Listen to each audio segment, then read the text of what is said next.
എനിക്ക് 4 ലക്ഷം രൂപയുടെ കവറേജ് എനിക്ക് ഉണ്ടായിരുന്നുള്ളൂ. അതായത് 10-15 വർഷമായിട്ട് എടുത്തോണ്ടിരിക്കുന്നതാണ് കേട്ടോ. അന്നൊക്കെ ആദ്യമൊക്കെ 1 ലക്ഷം ആയിരുന്നു, പിന്നെ 3 ലക്ഷം ആക്കി, 4 ലക്ഷം ആക്കി. ഇത് കഴിഞ്ഞ് എനിക്ക് ഇപ്പോൾ ഞാൻ ഈ സം ഇൻഷുർഡ് കൂട്ടിയിട്ട് എനിക്ക് ഒരു 5 ലക്ഷം അല്ലെങ്കിൽ ഒരു 10 ലക്ഷം ആക്കി തരുമോ എന്ന് ചോദിച്ചു. കമ്പനി എന്ത് ചെയ്താൽ തരുന്നില്ല. കാരണം എനിക്ക് ഷുഗർ ഉണ്ട്, അതുപോലെ കിഡ്നി സ്റ്റോൺ വന്നിട്ട് 2 പ്രാവശ്യം ഇപ്പൊ ചെയ്തിട്ടില്ല, സൈനസൈറ്റിസിന് ഒരു ഓപ്പറേഷൻ ചെയ്തിട്ടുണ്ട്. അപ്പൊ എന്തായി, ഞാൻ കമ്പനിക്ക് ഒരു ലൈബിലിറ്റി, ഒരു ബാധ്യതയായിട്ടിരിക്കുക.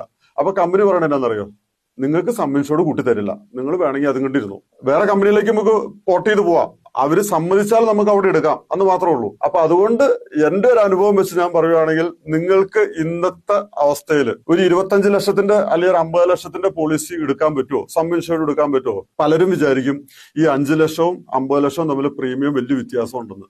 കൂടി ഒന്ന് 2500 രൂപ 3000 രൂപ ഉള്ളൂ, ഡിപ്പെൻഡിങ് ഏജ് കേട്ടോ. അങ്ങനെയാണോ ഉള്ളത്? അത്രയും വ്യത്യാസമുള്ളൂ. എനിക്ക് സം ഇൻഷുർഡ് 50 ലക്ഷം എടുത്തു, നിങ്ങൾക്ക് ഫ്യൂച്ചറിലേക്ക് പോകുന്നതോറും നിങ്ങൾ പറയുകയാണെങ്കിൽ എനിക്ക് പ്രീമിയം കൂടിക്കൊണ്ടിരിക്കും. അതിലിപ്പോ നമ്മൾ നോക്കൊന്നും വേണ്ട, പ്രീമിയം കൂടിക്കൊണ്ട് തന്നെ ഇരിക്കും. ഫ്യൂച്ചർ പോകുന്നതോറും നമ്മൾ പറയുകയാണ് നമുക്ക് 50 ലക്ഷം വേണ്ട, പ്രീമിയം കൂടുതലാ, എനിക്ക് ഒരു 25 ലക്ഷം ആക്കി തരുമോ? കമ്പനി അതാക്കി തരും. എന്നുവെച്ചാൽ കമ്പനിക്ക് നിങ്ങളെ കണ്ട് ലയബിലിറ്റി കൂടുതൽ ഉണ്ടാവാൻ ചാൻസ് ഉള്ളതാ. അപ്പൊ കമ്പനി കുറച്ച് തരും. പക്ഷെ നിങ്ങളൊരു 5 ലക്ഷത്തിന്റെ പോളിസി എടുത്ത് നിങ്ങൾക്ക് എന്തെങ്കിലും 2-3 അസുഖങ്ങൾ വന്നു, അപ്പൊ പറയുകയാണ് എനിക്കൊന്ന് കൂട്ടി തരുമോ? തരില്ല. കാരണം എന്താ വെച്ചാൽ കമ്പനിക്ക് ഒരു വലിയൊരു ബാധ്യത വരാൻ പോവാ, അത് ഏറ്റെടുക്കില്ല. അപ്പൊ അതിന്റെ പേരിൽ സം ഇൻഷുർഡ് കൂട്ടിത്തരാൻ 99% കൂട്ടിത്തരില്ല, സം ഇൻഷുർഡ് കൂട്ടിത്തരില്ല. അപ്പൊ അതുകൊണ്ട് എന്തായി, പോളിസി എടുക്കുന്നവര് എപ്പോഴും സം ഇൻഷുർഡ് മാക്സിമം എടുക്കാൻ നോക്കുക.